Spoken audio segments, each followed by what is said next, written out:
얘기하면 어떤 큰 종이에 이미지가 들어가고 어떤 날짜나 장소가 들어가는 거가 이제 일반적으로 미술 전시에서 사용하고 있는데요. 그 포스터의 역사를 거슬러 올라가 보면 분명하지는 않지만 이게 포스터를 처음 쓰기 시작한 곳이 뭐 중국인이라는 그런 설도 있고, 또 한편은 고대 이집트에서 이 도망가는 노예들을 수비하기 위해서 이런 포스터를 사용했다는 이런 설이 있는데, 저도 이거는 이제 분명하지가 않고요.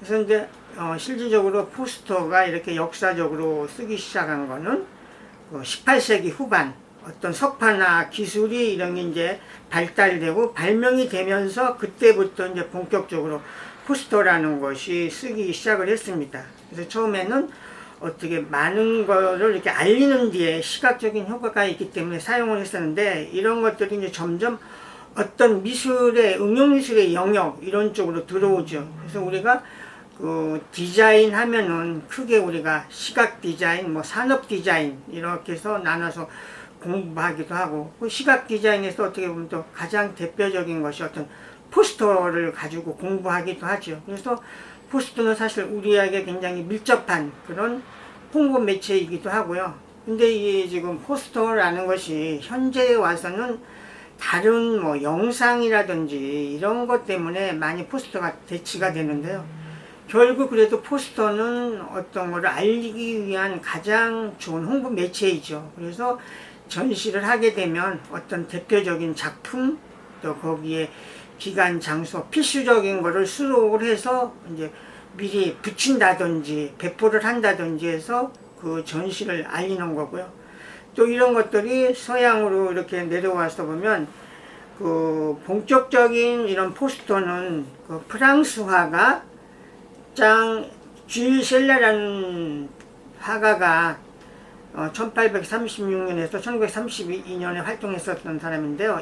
이 사람이 원색 석판 포스터를 1858년에 선보였다, 이렇게 역사적으로 정리를 하고 있습니다. 이 포스터는 그 고대 이집트 투탕카멘 그 무덤에서 나오는 이런 것들이 70년대에 세계적으로 관심들이 많았었습니다. 그래서 거기에 나온 어떤 그 장례식 때 마스크라든지 어떤 셀컷, 이런 램프, 항아리, 보석하고 이런 것들의 55점 여전의 유물들이 미국의 워싱턴, 또 여기 로스앤젤레스, 뉴욕 이런 데 순회전을 하면서 나왔던 굉장히 중요했었던 전시죠. 그래서 그 당시에 보면은 그 실제 전시가 진행되는 동안에 117일 동안에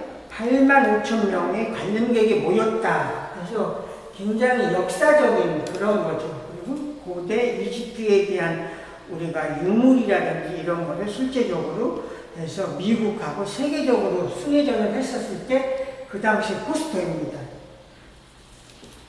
여 위에 보여주는 이 포스터는요, 우리가 여기 지금 써있는 거를 우리말로 한다면 고대 한국의 미술에서 고구려 제국의 무덤 벽화와 역사적 이미지가 2005년도에 그 독일의 동아시아 미술관에서 열렸습니다. 그래서 여기 보면 지금 우리나라 한국국제교류재단, 국립중앙박물관, 서울대학교 박물관 이런 데에서 주축이 돼서 전시가 만들어졌고요. 이거는 주 독일 대사관이라든지 문화홍보원 이런 데서 후원하면서 우리나라 중요한 고대 고구려의 벽화에 이런 것들이 역사적으로 해외에 알려지기 시작했었던 거죠. 그래서 이거는 굉장히 우리의 고대 벽화 같은 것이 유럽에 알려지기 시작했을 때 본격적인 그런 포스터입니다. 이 호암미술관 개관은 우리가 뭐 잘 아는 호암 이병철 돌아가셨지만 우리나라 최대의 어떤 이렇게 미술품 수집가였었죠. 그래서 이 당시 경기도 용인에 이제 본격적으로 미술관을 만들어서 개관을 하면서 호암의 것들이 이제 일반인들에게 본격적으로 보여주기 시작을 했었던 거죠. 그래서 용인의 호암미술관 개관 때 만들어진 거고요. 이게 개관 시가 1982년 4월 22일이다라는 시간하고 이런 게 적혀 있고, 여기에 썼었던 거는 우리가 너무 잘 알았던 고려 불화. 그래서 나중에 호암미술관이 거기에 고미술을 일부 남겨놓고, 나중에는 지금 우리가 한남동 삼성미술관 이름으로 고미술하고 현대미술이 함께 와서 지금의 이름이 만들어졌습니다. 조자영 선생님은 그 사직박물관 일찍이죠. 1968년도에 그 강서구에서 개관을 해서 미나라라든지 어떤 호랑이에 대한 이런 것들, 또 뭐 옹기, 뭐 도깨비 기화 이런 민속 자료를 본격적으로 수집을 했었습니다.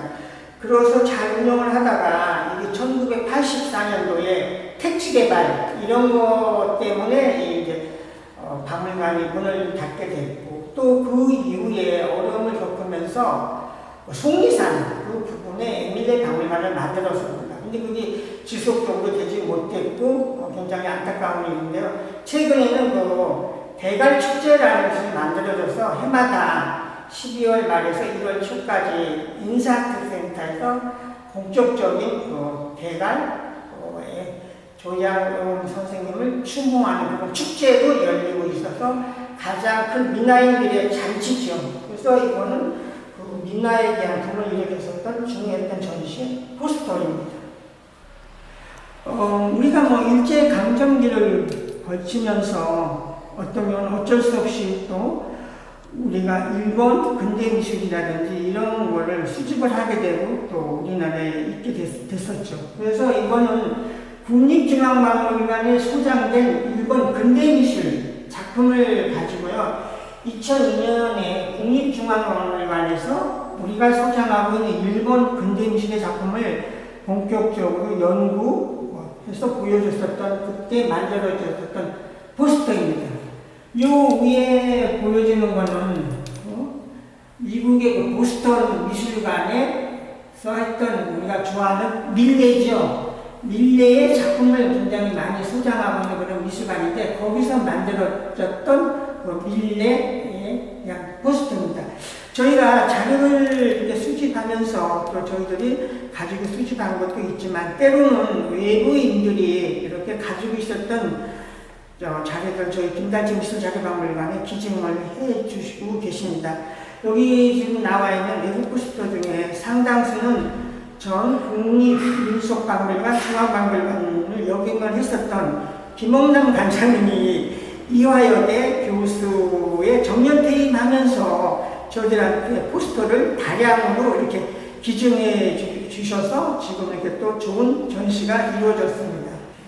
이 포스터는요, 우리가 근대 사진사에서 빼놓을 수 없는 프랑스의 대표적인 사진작가죠. 장 의젠 옥시트 아제, 1857년에서 1927년에 근대 사진사의 중요한 작가죠. 그 해고전이 지금 미국에서 열리면서 뉴욕 현대미술관이죠. 그때 만들어졌던 건데요. 이 아제스는 19세기 말에서 활동했었던 사람인데요. 우리가 근대 산업이 되면서 잊혀져 가고 묻혀져 가는 그 당시에 이런 것들을 기록적으로 해서 어떤 파리의 지형이나 거리, 풍경, 기록 등을 이렇게 저장 아니면 기록을 해서 했었던, 정말 어떻게 보면 지금의 다큐멘터리 사진의 선구자이고 역사의 기록자이죠. 그래서 우리 사진사에서 빼놓을 수 없는 그 사진작가의 전시 포스터입니다. 이 전시는 요즘 우리가 한국화가 침체다 이렇게 얘기를 하는데요. 1986년도 지금 그 중앙일보사 그 위쪽에 있었던 그 호암갤러리에서 열렸던 건데요. 이거는 한국화 100년이라고 해가지고 우리 근대 그 소림, 조석진, 신전, 안중식에서부터 그 당시에는 30대 작가까지 우리나라 한국화 100년에서 중요했었던 작가들을 총망라해서 보여줬었던 그런 전시고요. 이건 우리 미술 역사상에서도 굉장히 중요한 전시입니다. 여기 지금 보여주는 그림은 소림의 그 부처의 그림이죠. 그래서 이거는 86년에 열렸던 한국화 100년 전에 대한 그런 전시입니다. 그래서 여기 보면은 주체가 중앙일보사 MBC 삼성미술문화재단이고요. 후원사가 동방생명, 한양투자금융. 그래서 여기에 이런 기록을 통해서 이 전시가 사실 이루어졌을 때는 누가 주체로 됐고 스폰, 후원을 누가 했다는 것이 이것이 어떤 기록으로 남게 되는 거죠.